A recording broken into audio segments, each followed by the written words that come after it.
You are watching Access LaPorte County, Channel 97. Coming up next is the March 26th meeting of the LaPorte County Redevelopment Commission. You can find more information for this meeting by visiting www.accesslaportecounty.org.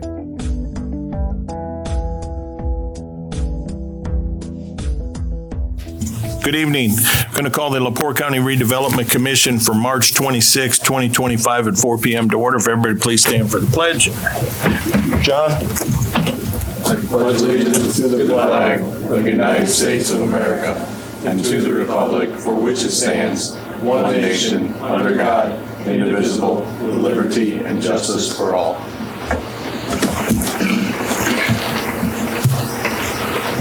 Roll call, Mary Jane. Adam Karonka. Present. John Carr. Present. Scott Cooley. Tom Fath. Present. Randy Novak. Present. Mark Parkman. Here. Connie Grammarosa. Present. You have a quorum, Mr. President. Thank you. Approval of tonight's agenda. Motion to approve. Second. Motion and a second. Is there any questions, additions, corrections? None? Hearing none. All in favor say aye. Aye. Those opposed? Next item is public comment. Anybody from the public would like to speak? Anybody on Zoom? Anybody from the public? Going once, going twice. Approval of the minutes for the minutes from the last meeting. Motion approved. Second the motion. We have a motion and a second. Is there any questions, corrections? Hearing none, all in favor say aye. Aye. Those Aye. opposed? Thank you. Communications. Transmitted February signed POs to the auditor for payment. Auditor request for March treasurer's report. Auditor's office to prepare March 25 automated POs. Auditor's office to pick up, sort mail, and file. Herald Dispatch, our claim for legal ads for the month of March. Paxton Media invoice, they had a status of payment request we responded to. Transmitted docs for posting on the web. A distributed draft March agenda for review, comment, and to the media. U.S. bank statements received, reviewed, and reconciled. Sender Dalton, contact, read the annual report, which you will hear this evening. Rail Summit 2025 invite, it starts July 9th. 421 generator proposal is in your packets, and Springville project details. You'll hear a presentation on that this evening. End of communications. Thank you. Treasurer's report. Treasurer's report is as follows. US 421 balance after claims today, $337,742. US 421 allocation area 2, balance 0. KIDC TIF balance 82,701. 39 North balance 27,678. End of treasurer's report. Thank you. Claims tonight, we have KIDC, we have MCR Partners in the amount of $3,000. Motion approved. Second. And, You have. hang on a second, and Guy DiMartino for $1,500 for a total of $4,500. Motion by Adam, second by Mark. Any questions? Hearing none, all in favor say aye. Aye. Aye. Opposed? Roll call. I know that you're getting old. Yeah, all right, we're gonna do roll count here. Go ahead, Mary Jane. Adam Karonka. Aye. John Carr. Aye. Tom Fath. Aye. Randy Novak. Aye. Mark Parkman. Aye. Connie Grammarosa. Aye. You have 6 ayes. The motion passes. Thank you. Next one is US 421-1, MCR Partners in the amount of $2,000, NIPSCO in the amount of $102.94, Harold Argus in the amount of $25.80, NIPSCO in the amount of $33.68 for a total of $2,162.42. Motion to approve. Second. Motion and a second. Is there any questions? Hearing none. Adam Karoka. Aye. John Carr. Aye. Tom Fath. Aye. Randy Novak. Aye. Mark Parkman. Aye. Connie Grammarosa. Aye. Mr. President, 6 ayes, 0 nays, motion passes. Thank you. Next one is 39 North MCR Partners in the amount of $1,000. Motion approved. Second the motion. We have a motion and a second. Is there any questions? Hearing none? Connie Grammarosa. Aye. Mark Aye. Parkman. Aye. Randy Novak. Aye. Tom Fath. Aye. John Carr. Aye. Adam Karoka. Aye. Mr. President, the motion passes with 6 ayes, 0 nays. Thank you. Can we go back and a motion to accept the treasurer's report also as presented? I'll make that. We don't need to roll count on that. No roll call. Okay. Second the motion. All right. Any questions? Hearing none, all in favor say aye. Aye. Aye. Opposed? Thank you. Next item is old business. We're going on to 421 I-94. Matt Reardon. Thank you, Mr. Chairman.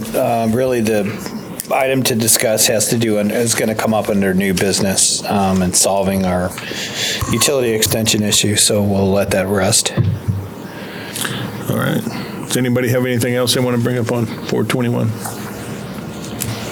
Nothing. Moving on to KIP TIF update. Thank you, Mr. Chairman. As requested by the board, our team did the research to extend the district to move as close to 35 as possible without it encroaching on the residential property. So we've identified 222 parcels with a base AV of 37,600,000 that we will add to the existing AV. We'll have a map, plats, budget, identification of properties that we have an interest to procure, and all of those items will be in the draft update for the amendment to the Kingsbury TIF area for consideration at the next meeting. That will include all those parcels up to, like I said, the residents up there. Right. Is there any reason to include the residents up there? I don't Try think not so. to. No. Okay. Nope. Thank you. Any other questions? Anybody have any questions, Matt, on that? Hearing none? I have a little bit more on that. We've come to an agreement in principle with the property owner to finalize the rail. We are waiting to get information from that owner. Our research indicated that the parcel that we wanted to procure for the easement was still owned by New Plant Life. And we've reached out several times urging the owner, Mr. Woodup, to give us the deed that indicates that he owns it. We can't buy something from somebody who is in existence, and we have to have that information. So we're still waiting for it. Tried to pair up the two attorneys. We're still waiting. Hopefully get that done quickly. The Kingsbury elevator people are moving up to the line. They're going to build on the county-owned easement up to this easement, and it will just remain the driveway. So we're trying to really move that along. How's things with the utilities out there, the encasing of the? They will not cross that until Kingsbury Utility approves that, which is the piece that we're still waiting to procure. So I know Zach's in the back there, keeping an eye on I've us. seen back there. That's Yeah. what, is that, just for clarification, who's responsible for that? Who's responsible for For what? encasing the utilities? Not us. So who, would it be the people installing the track? It's going to be the people installing. Got it. Got it. They're not going to be able to go forward until they get approval from the Right. utility. Right. Yes. Got it. Correct. And they're aware of that. Got it. That's what I just wanted to make sure. Yep. Thank you. Anything else on that one, Matt? No, sir. You want to mention real quick the groundbreaking you had last week? Just real Oh, I quick. guess so. Yeah. Yeah, we had a groundbreaking. The investment is estimated to be about $70 million. It's a biogas facility. They build a digester, and somebody that went to science class a little more than I did can understand what they're doing. Anyway, they create gas that they'll sell to NIPSCO. Some of the members on the board have been here longer. We'll remember about 4 years ago, the company approached us and said, boy, we could use your help. And we said, good luck. wished you well.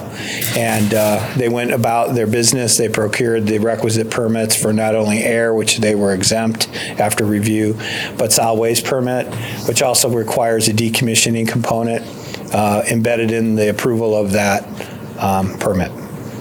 They also perfected their offload or their offtake agreement with NIPSCO, spent their own funding to make that connection. They requested a consideration of real personal property tax abatement by the council, which was brought at the meeting on Monday, and they'll come back around to the meeting. But generally speaking, it's a good project. It was approved for the zoning for the area. They did everything required there. It's $70 million, about 11 jobs, $1.2 million in wages. The ultimate tax benefit back to the RDC would look something about, like, my estimate is about $670,000 over the 10 years for the real estate, and the personal property as it rolls off, they'll contribute to the tax rolls of about $1.4 million. So it's better than today, which is a whopping $494 for the 22.8 acres. That'll go a long ways for fixing the roads out there for those that attended the groundbreaking, realized the importance Yeah, I think of the improvements of the It was roads. inadvertently drawing attention to things by having that. Maybe we should do that monthly. Yeah. Get a new groundbreaking out there, or axle braking, You don't or realize- tire flattening. You don't realize where the dirt roads are in No, they LaPorte did County. not. till you I get heard, out where there. the heck is this? I'm like, Yeah. it's at 5th and Central. You don't know where that is? I don't know who would have asked you that. Yeah, exactly. Yeah. All right, moving on, 39 North. They're wrapping up the senior living center up there. We have a lead that was looking to locate on 39. It was a wonderful thing what happens when you can actually provide the water. It's a 1 million square foot project. That's one site. Kingsbury's the other site. We're working in tandem with the city of LaPorte on the project. Great. That's all I have. Moving on to new business, consideration of Marquez Electric permanent backup generator proposal for 421 300 North Lift Station. Approval of fee sharing proposal between the City of Michigan City Loves Truck Stop and LaPorte County Redevelopment Commission. Yes, so we all know that we've been having difficulty for the last 6 months trying to get the utility transferred to Michigan City. We've had a lot of hurdles. We had a large punch list. And then somewhere along the line, there was a miscommunication regarding the generator. And so the best plan to get this thing done so we're not involved in fighting with Michigan City was all the stakeholders involved would pay 1/3 of the required generator. That's 1/3 on us, 1/3 on Loves, and 1/3 on Michigan City. Next month, we're going to come forward and ask you to fund $24,908 times 2. That's our portion and Love's portion, and then Love will be reimbursing us, and the vendor will be billing Michigan City directly because that was my recommendation. And this is a price that the City of Michigan City went out and got. They went out and got Correct. prices. Yes, well. And this yeah. was the best. Right, so Michigan City initially went out and got a 80 kilowatt Yeah, generator, which was a yeah. little too large for the area. And so this is the pricing for, I believe, a 40. Yeah, I think it's right around 40. Yeah. All right. Do we need to, I think you need to approve it because it's my understanding the generator is going up by 6% on March 31st, the ordering. So I want your approval so we can get it ordered. is there a motion to approve the agreement? I'll make that a motion. Motion. Oh, motion and a second by Connie. Is there any other questions or comments? And it's my understanding, we did receive a letter from the superintendent, and I've spoke to the mayor several times, and the letter from the superintendent stated, this is it. This is the last item. There's nothing else. Sunshine and rainbows from here on out. We do have that in writing. We have It is. We do have that in It writing. is. We have it in writing, but we've had other writings. But doesn't- yes, we're going to go forward as this is it. For disclaimer, The yeah. guardrail's done, the punch list is Everything. done, everything in our view The, is done. What's that? And things that weren't even on the planner specs are done. Are done. Just for, clarity's sake, the letter that's in our packet says, upon confirmation of the generator in place, we will be more than satisfied to accept and take control of the entire lift station and associated sanitary sewer infrastructure. And that's on letterhead from the Sanitary District of Michigan City, signed by Christopher Yagelski. Yep. They've had it in writing before. Yeah, I trying to make a point of it. Loud and clear. All right, we have a motion and a second. Any other questions or comments? Hearing none, all in favor say aye. Aye. Those opposed?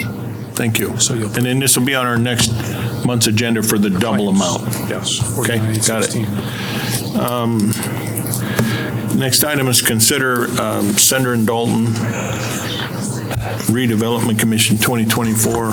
As the Redevelopment Commission knows, there's some requirements under Indiana statute for all redevelopment commissions, and Daniel Dalton's here to give the board a brief report on 2024 to make sure that we're in compliance with the State Board of Accounts. Daniel, why don't you come on up? Thank you. Good afternoon, Board, President, and the rest of the commission. I will keep it brief, I promise. So this report, as Mr. Reardon had mentioned, is required by state statute. We're supposed to review the commission members, as you will see on page 3 of this report. We are supposed to look at the cash balances of each of the TIF funds. So starting with I-94 US 421, allocation area number 1, you'll see or not cash balances, I meant the tax increment distribution for 2024. You will see 254,000 plus change was received. And then in the allocation area number 2, you'll see just over $200,000 was received.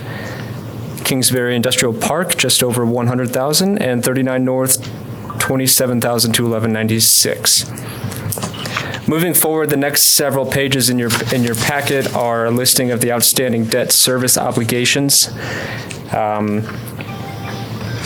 The first one being the 2022 bonds, which were a refunding of the 2010 bonds from years ago. And so one thing on the debt, we are up to date on all of our payments, so there's no concern on our debt service. Let's move on to page 8, if you will. This is where you'll see our fund balances for the 4 allocation area funds. This is for year-end 2024. Moving on, you'll see that there were 3 resolutions approved in 2024, and I want to specifically mention that Resolution 2024-03 is one that terminated and dissolved the 39 North allocation area, and this was approved late last year.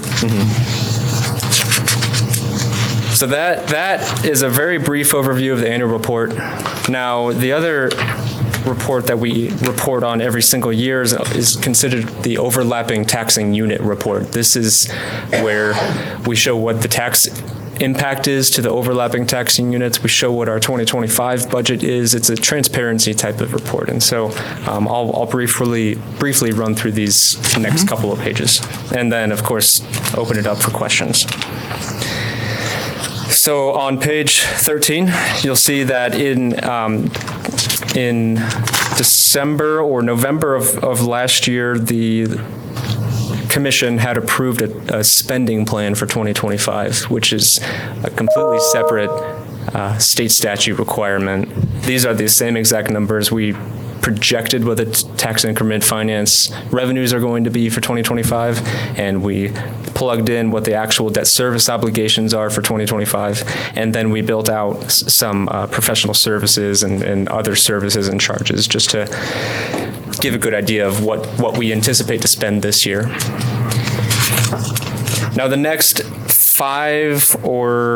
10 pages actually are a breakdown of the specific tax impact to each TIF allocation area. So that first page 14, you'll see 39 North allocation area listed at the top. I won't flip through every single one of these. You can see I break down what the tax rates are for the county, for the township, for the school corporation, for the public library, all of the overlapping units that levy a tax. We apply the captured assessment, which in this case is just about $26,000 of captured assessed value. And then we anticipate what the adjustment is to that tax rate. Now, I break these numbers down for the I-94 US 421 number 1, number 2, and Kingsbury Industrial Park. And if you do have specific questions on that, I'm happy to dig into the specifics, but I do want to mention that the captured assessed value that we currently have right now, it is not likely that assessed value would have been generated but for the establishment of these tax increment financing areas. So the development and the projects and all the work you all have done over the last however many years going into bring projects and investment into the community, that assessed value really likely would not have been generated. So with that, I know I went fairly quickly, but if there are any specific questions, please let me know. Anybody have any questions? Hearing none? Thank you. Appreciate it. I would ask that this be approved. Sure. Is there a motion to approve the report as presented? Motion approved. Second. The motion and a second. Is there any questions? Hearing none, all in favor say aye. Aye. Aye. Those opposed? Thank you. Thank you. Next item is consider Springville Estates presentation. Thank you, Mr. Chairman. As we've discussed over the last few months and as a strategy to include more development area, we have brought up what are the opportunities in the county, and one of them that presented itself was 20 and 39. This is a natural extension of what was at 39, and that the city continued their utilities. So the idea is to let's focus development on these corridors where there's utilities. So we've had some conversations over the last few months with the development entity, and they said, we have some ideas. And I said, well, that's good because we have some ideas. And I wanted to invite them here to discuss what their ideas are, and more of as opposed to just me talking about it, to talk about their concept, what where they're at in the process, and what they'd be looking for assistance-wise from the Redevelopment Commission. So I'll turn it over to Jennifer to come on up and introduce her team. And we have you guys, your presentations up on the screen, so you guys run through it and take your time. Okay. If you have any questions, we'll ask it. Sure. Thank you. Appreciate your time to hear what we were proposing. On our team, we have Lori Tubbs, Tom Condon, Jack Farino, and Rob Farino for the development. So the 2039 corridor, crossroads from Michigan City at I-94 exit going out to the new Amazon, GM, and Securitas developments, and then obviously going from New Buffalo down to LaPorte City, has about a combined traffic count of about 24,000 cars per day. So this development came to us. It was an extremely blighted area, highly distressed census tract. I'm sure everybody's aware of that. So our plans to that would be optimizing the approximately 18 acres to take the manufactured housing zoning that was already there, redo that, and in reviewing the market, what the needs are, obviously talking to Matt with Economic Development, the need is absolutely apparent for commercial. So we agree with that, and we've been working with Matt to show what's already there, which if you've been through that corridor, you'll know that not much. So with the need for commercial and the shortage of quick service restaurants or QSRs, those have been the main focus. We're looking to add that. And in launching a commercial development in this area, it does help the quality of life and give additional amenities to that region. But it also shows that other developments that are being considered in that area would already have that added quality of life. So I know with housing needs that have been already shown in studies, this would help give amenities for that need. Our development, Bailey, if you can go to the next slide, thank you. Our development's, like I said, about 18 acres, and it's a mixed-use development.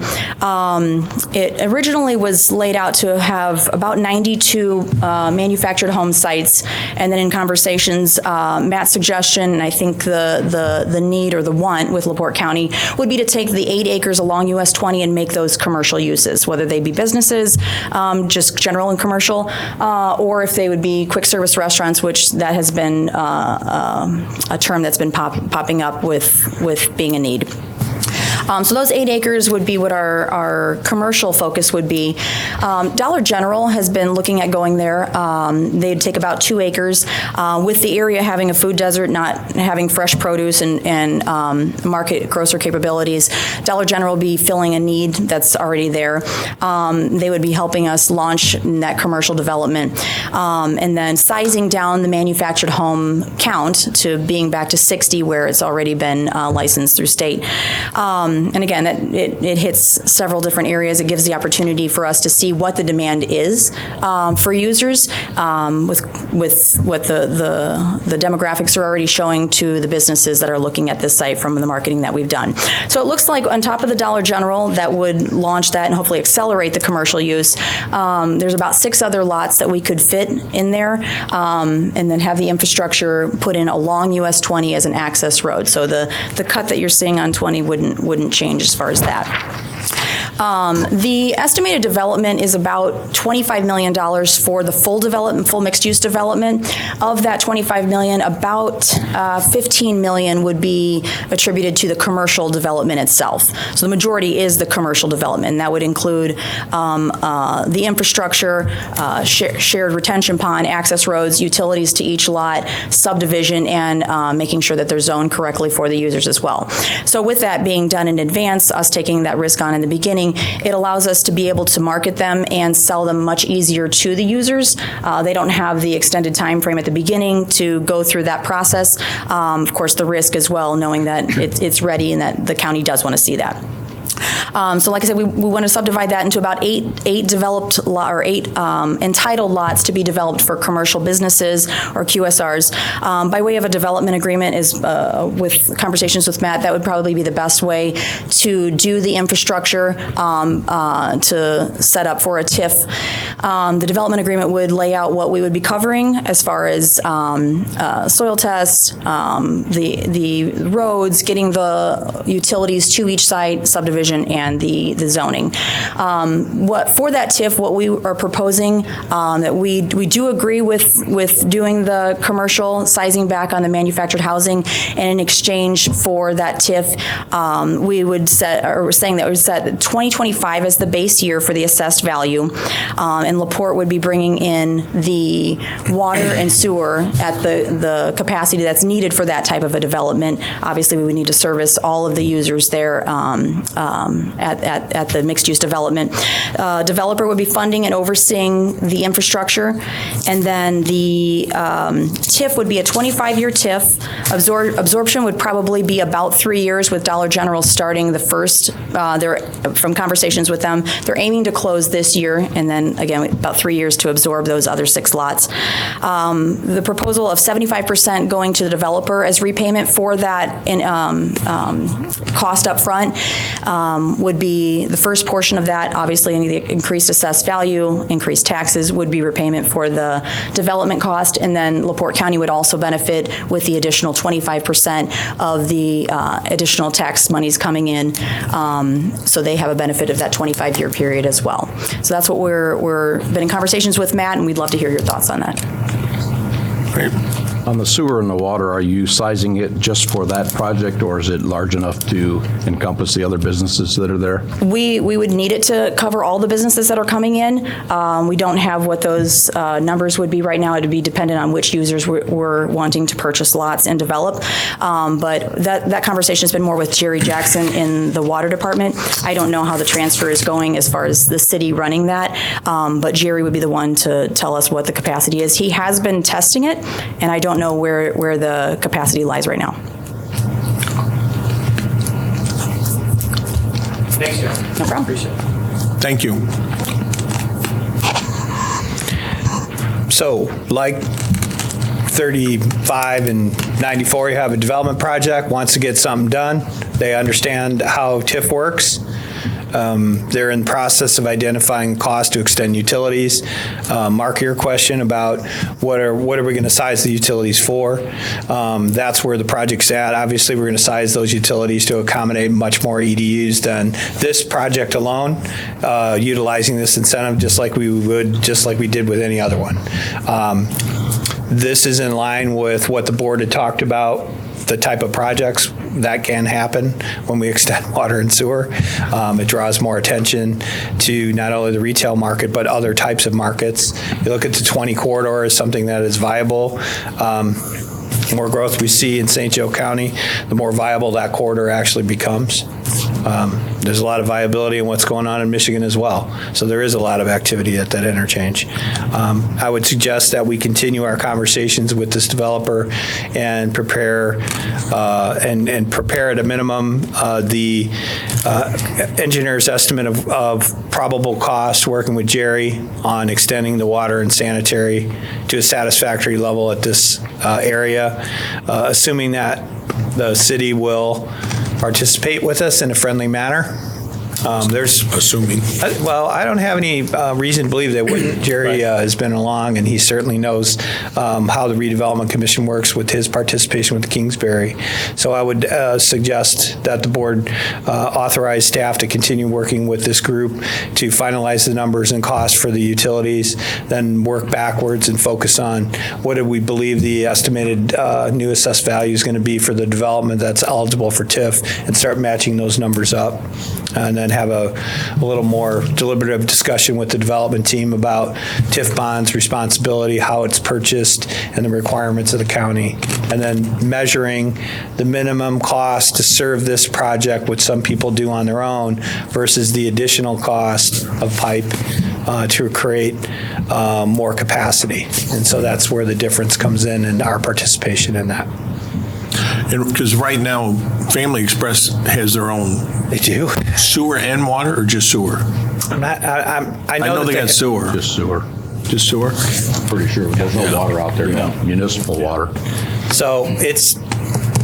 But it's not, it's sized and it's privately owned, so. Yes, yeah. So they're. But directly north of that, there's a premium corner on that side if you have municipal services. Yes, there is. And it's only they've got storage sheds there right now. Correct. So and just to the east of that, there's a nice little strip. That's underutilized. Yes. Yeah. So now you get in, it's redevelopment plus a nice bonus of new things. So it's a pretty obvious corner to me, but you have to have the private sector participating financially in order to help us get this drive the money situation and to determine how much AV we're going to get. Is there any way to, and I guess I'm asking the guy this, utilize the small amount that we have left in the 39 North TIF to start this new TIF, to expand this new one? Well, I mean, since it's a continuation, if we're going to continue the TIF, that might be an option, but I can't say that without looking into it. Right? So, if we're going to expand the boundary north, we might be able to capture that. So we're going to continue to collect 39 North. Daniel, correct me if I'm wrong. Through next year.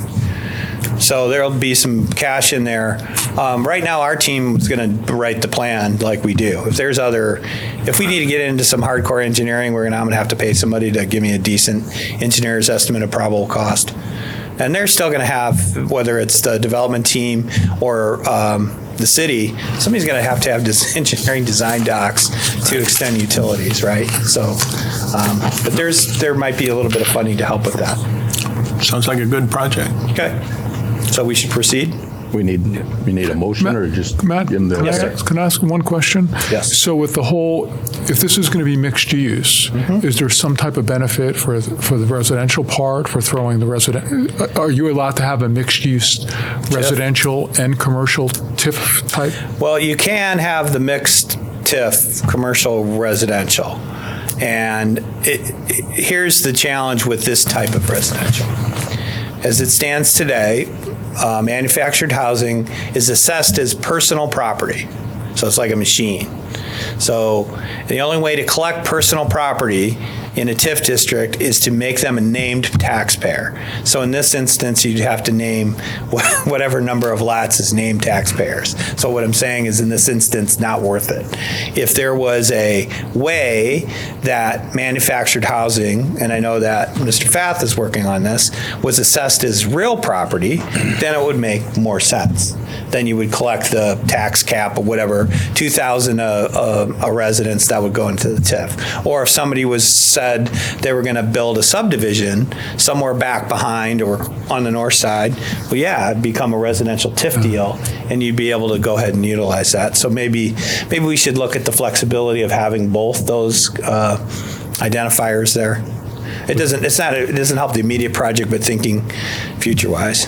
But the development that's proposed, were those single-wide lots, or were they increased for the new project? Which single-wide? Single-wide. So, I guess one other hurdle, it would require, if they go through a planned unit development that allows for mixed uses, it would be a special exception through the BZA, so they would have to get that as well. For the, so it's not a permitted use by right, in other words. Mixing those two uses together. Is the commercial, what is that, Vince, off the top of your head, is that highway commercial on 20? Should be. It's probably B2, I don't know off the top of my head, but I'm pretty sure so that it's highway commercial stuff, B2. But what, if you try integrating these two projects, you're going to create a headache, so you're going to probably keep whatever zone for that use that allowed for the manufactured housing alone, and then redo something on the corner if you can. Right. But try and fit it in without hassling with the zoning as much as you can. It clearly adds to the value, though, with the utilities, because if you don't have the utilities, it's not going in. Right. So we can maybe recoup it in a different way. Yeah, you have what you have. Nothing. Right. That's always a. Are you going to put together a proposed, excuse me, map of the new TIF area out there? Because obviously, as we talk. Yeah, at this point, let's talk about 35 and 94. Why would we continue to keep that? Right. Michigan City was not in a position to participate, and our development project stopped. So perhaps we look at setting this up. I know that Purdue is there waiting with 90 and 421 also, so there's other areas. And if they don't work and we tried them, we can dissolve them. We saw what you did with 39 with the resolution. Granted, it's a lot of, I shouldn't be saying, it is a lot of work. You got the TIF expansion of 421. It's 220 acres or 220 properties. So do the research and put in the information and go through the tax impact analysis and identify budgets, so it doesn't happen overnight, but it gets done. Got it. Okay. Any other items? Did you need approval on this to move forward, or just hold it over, or do we need anything? I don't think you need approval. No? They're just in discussions. No, I think we're definitely interested. Yeah, I'd like to see that happen. Okay. Sure. Yeah. One other point before we close the meeting. So I had our good friends from Calumet Castings come over, invite me over more than once to come see their area and their wonderful business they have there, and of course traversing Kingsbury Industrial Park. They're on the fancy road, Third Line Road. You're less likely to lose a tire, but that didn't happen because you might find a tire too. Yeah, this is awesome. Yeah, look on the bright side. Not on the property it might be on somebody else's, but Mr. Miller came in and he asked if we get everybody together to fund some of this project, would you help? And I said, it sounds reasonable. And I mentioned to him where we were at with identifying all the property owners, and I said, that's in process. I said, the end goal is to do all these roads for real and have and it's not a small undertaking by any means. Our original estimates on cost 2 or 3 years ago was $8 million to do the roadways there. It's probably 10 now. It's certainly not 6. Getting funny faces over there from our county planner. That's my normal face. All right. That's the only face he's got. That's a normal face. Resting Mitch face. Mitch face. Yeah. It just depends on, how much intermediate, how much surface. I think the binder's fine out there. I think every one of them needs to be analyzed to determine just exactly how much base is there, but I don't think if you put a 3-inch, I can tell you now, we just did at Community Crossings, we're doing 16 miles for $3.1 million, and that's a 2.5 inch base and a 1.5 inch surface. So that's 4 inches of asphalt. And how many miles of road we got out there? We got about less than 16. I think there's 10. Yeah, it's only 10 miles of roads in our business, So, Mark. yeah. So actually, we've talked about community crossings and utilizing Right. that, but again, back to that. So I don't want to get in the way of businesses that are wanting to better their environment. So they're going to procure some bids. I saw some tentative bids, not to do all of Third, but part of it. Also, the tax abatement request from Nexus might come into play here, because as the council, those on the council, on the redevelopment commission know there's an abatement fee, where maybe the recommendation is to plug that fee back into helping fix Third and Central, so that they can get in there in the interim. I mean, nobody wants to waste any money, but they're literally having problems getting back to But the number, the correspondence we had, the number wasn't a ridiculous number to what they're looking at. No, it was not. And Still here? Yeah. Come on up.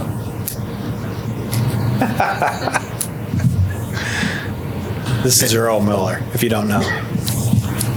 Earl put all this together, and he's trying to get to the bottom of it. Go ahead. Yeah, okay. Earl Miller, Kingsbury Castings, not Calumet Castings, Kingsbury Castings. Yeah. well, that's Sorry. That's all right. That's all right. That's all right. So I wasn't really prepared to talk tonight, but what I approached Matt with is the fact that as you know, those roads are private right now, right? The county is. I don't think the county is doing this anywhere else but on Third Road, but you guys are actually using our private road to access your EMS tower. I think it's an 800 megahertz tower. Yeah, Right. yeah, but It's the not tower, just but the for tower. EMS, right. So, Yep. so the county trucks are coming out there doing maintenance. They're actually using our driveway too, but that's a separate issue, and we're fine with that. We're happy to be a good neighbor, but as far as the consortium of neighbors that have been trying to pave and repair the roads on Third and Central together, it would be helpful if the county, because the county is using the private road for that small section from Hupp to Kingsbury Castings driveway, if you guys could participate in what we're doing. Now, I just, one of the other folks that is a tenant back in the back part of that area is John's, or whatever the name of it is, Zach. Johnson Septic. And I asked Jeff if he would participate, and it's a long story, but he suggested that we do the paving a little differently. He has just done some work on First Road, which is actually even a step above what we've done on Third and Central for the little patching sections. So I need to get some more pricing and just kind of see where we are on that. So I'd like to, reapproach maybe next meeting with some more information. But we do, it's only fair, right? It's only fair that if the county's going to drive on our private road, that you guys participate in the maintenance of it. I think, we're interested to hear what you got to say. Yeah, what okay. Thank you. Everything comes back at. We appreciate your work on it. Thank you. Thank you. Anything else? Anything else for the commission? I'm good. Motion to adjourn? There you go. There you go. There you go.